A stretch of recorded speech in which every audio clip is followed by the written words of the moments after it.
Assalamualaikum warahmatullahi wabarakatuh. Selamat pagi dan salam sejahtera bagi kita semua. Hai anak-anak kelas 8 CN+, bagaimana kabar kalian hari ini? Ibu doakan kalian semua dalam keadaan sehat walafiat ya. Amin, amin ya rabbal alamin. Di pertemuan awal di semester 2 ini, Ibu akan memulai materi dengan judul teks ulasan. Dan buku referensi atau buku rujukan yang Ibu pakai pada materi ini yaitu buku Mahir Berbahasa Indonesia Tim Edukatif untuk SMP MTS kelas 8. Dalam bab 6 ini, adapun tema dalam materi ini adalah mengapresiasi karya orang lain melalui teks ulasan. Nah, anak-anak, biasanya dalam teks ulasan ini memiliki fungsi sosial untuk memberikan analisis terhadap sebuah karya menurut pandangan pengulas atau si penelaah. Dari teks ulasan tersebut, pembaca dapat memperoleh gambaran mengenai kelebihan dan kekurangan dari sebuah karya.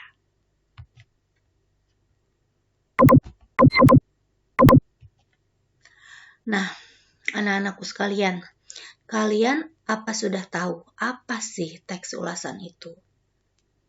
Teks ulasan adalah teks yang berisi penilaian terhadap suatu hasil karya seni seperti film, musik, cerpen, puisi, novel, dan teater atau drama.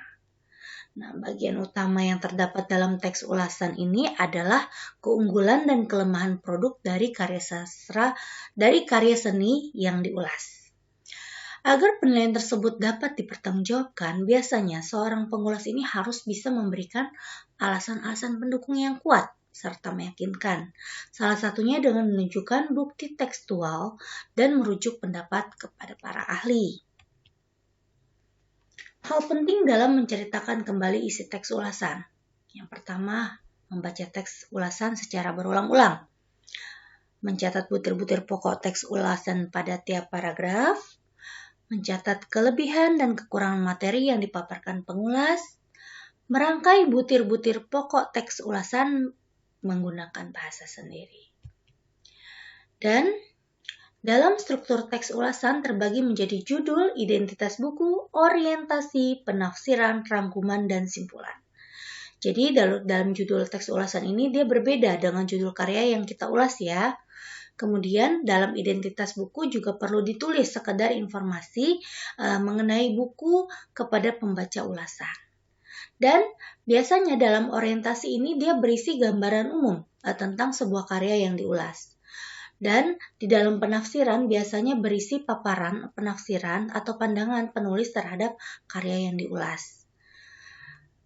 Dalam rangkuman biasanya penulis merangkum karya yang diulas berdasarkan penilaian yang telah dilakukan sebelumnya. Dan dalam simpulan biasanya berisi penilaian penulis terhadap kelebihan dan kekurangan karya disertai alasan dan bukti pendukungnya. Nah, anak-anak, bagaimana sih cara atau langkah menyusun teks ulasan itu?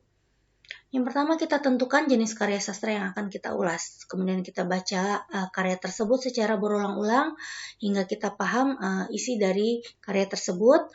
Kemudian kita tuliskan bagian penting dalam karya tersebut dan kita buat kerangkanya.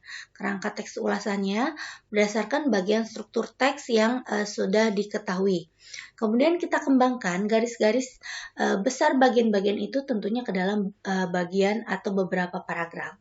Kemudian tuliskan pendapatmu tentang karya tersebut dan jangan lupa cantumkan identitas karya sastra yang diulas. Nah, anak-anak, bagaimana untuk materi hari ini? Mudah bukan? Ibu harap kalian bisa memahami materi ini dengan baik. Kurang lebihnya mohon maaf. Wabillahi taufiq wal hidayah. Wassalamualaikum warahmatullahi wabarakatuh.